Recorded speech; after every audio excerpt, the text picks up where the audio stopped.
Actually আমাৰ নতুনকৈ মহিলা কংগ্ৰেছৰ সভানেত্ৰীক আজি কিছুদিনৰ আগত নিযুক্তি দিয়া হৈছে। গতিকে আজি তেখেতসকলৰ আমাৰ গোটেই ব্লকখিনিক লৈ গৈ পেলাই সাংগঠনিক সভা, যাতে আমি কেনেকৈ আকৌ 26লৈ কঁকালত টঙালি বান্ধি অসমৰ হৈ কাম কৰিব পাৰোঁ, তাৰে এটা আজি সাংগঠনিক সভাৰ কাৰণে আমি আজি ইয়াত উপস্থিত হৈছোঁ।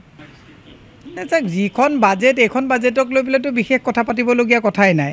মই কৈছোঁ যে এই বিজেপি চৰকাৰতো তেওঁলোকে তৃতীয়বাৰৰ কাৰণে চৰকাৰত বহিছে। আগৰ দুবাৰতো হীৰাত GST কম, চিৰামুৰিত GST বেছি। ৰোগীৰ ঔষধৰ দাম বৃদ্ধি কৰি পেলাই এওঁলোকে কৰ্পোৰেটৰ কাৰণে কাম কৰিছে। এতিয়াতো আপোনালোকে দেখিলে তেওঁলোকে অন্ধ্ৰপ্ৰদেশ আৰু বিহাৰ দুটা গজালক লৈ পেলাই তেওঁলোকে চৰকাৰ কৰিবলগীয়া হৈছে। গতিকে পেকেজবিলাক বিহাৰ আৰু অন্ধ্ৰপ্ৰদেশত গৈছে।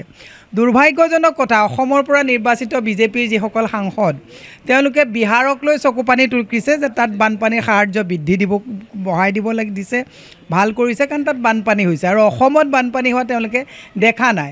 গতিকে এনেকুৱা এটা দুৰ্ভাগ্যজনক সময়ত আমি আৰু এইখন বাজেটক লৈ কথা পাতি পেলাই লাভ নাই। এইখন কৰ্পোৰেট ফ্ৰেণ্ডলি আৰু অন্ধ্ৰপ্ৰদেশ আৰু বিহাৰক লৈ পেলাই দুটা গজালক সন্তুষ্ট কৰি ৰখা এখন চৰকাৰ।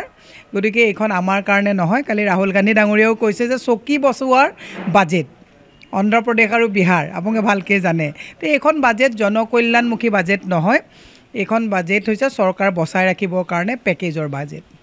কৈছোঁ চন্দ্ৰবাবু নাইডু আৰু নীতিশ কুমাৰ, তেওঁলোকে এই কিবা অনবৰত ভূমিকম্পত যেনেকৈ প্লেট সলাই এটা পেকেজ লৈ লৈছে। গতিকে তেওঁলোকেও ভাবিছে যদি হাই পেকেজ তাত দিয়া নাযায়, চৰকাৰ তিষ্ঠি থাকিব নোৱাৰে। গতিকে গোটেই বাজেটখন তেওঁলোকক সন্তুষ্ট কৰি চৰকাৰখন বৰ্তাই ৰাখিবৰ কাৰণে, তিষ্ঠি থাকিবৰ কাৰণে বনোৱা এখন বাজেট।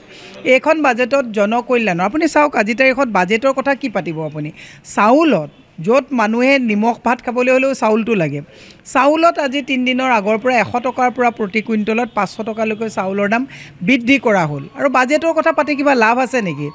আপুনি কেন্দ্ৰীয় বাজেটৰ বিষয়লৈ আমি পিছত যাম। আপুনি আমাৰ মুখ্যমন্ত্ৰী ডাঙৰীয়াই গোটেই অসমখন এফালৰ পৰা অৰ্থনৈতিকভাৱে শেষ কৰি এতিয়া মুখ্যমন্ত্ৰীয়ে কৈছে যে চৰকাৰী মাটি লিজত দিম, কোনে ল'বা আহা।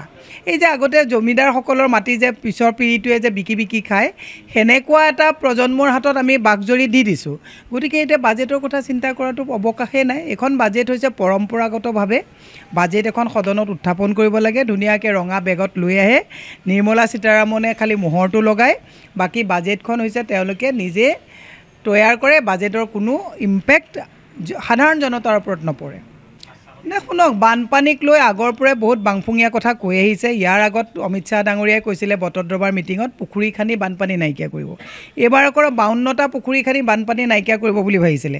অসমৰ মানুহক যিটো বুৰ্বক সজোৱাৰ ৰাজনীতি তেওঁলোকে কৰিছে, ই অত্যন্ত গৰিহণাৰ কাম। আৰু বাকীবিলাক ৰাজ্যত শকত তেওঁলোকে আৰ্থিক সাহাৰ্য দিছে, আমাক আশ্বাস দিছে। আৰু পীযুষ হাজৰিকা ডাঙৰীয়া বাহ লৈছে যে আমাক 5,000 কোটি টকাৰ ঋণ দিছে বানপানীৰ কাৰণে।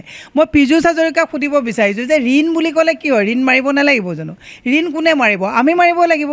যে বোজা আমি ইতিমধ্যে লৈছোঁৱে, যিটো কাৰণে স্কুল বন্ধ হৈছে, কলেজ বন্ধ হৈছে, য'ত মদৰ ৰাজহৰে ৰাজ্য চলিবলগীয়া হৈছে, এতিয়া চৰকাৰী মাটি লিজত দিবলগীয়া অৱস্থালৈ আহিছে।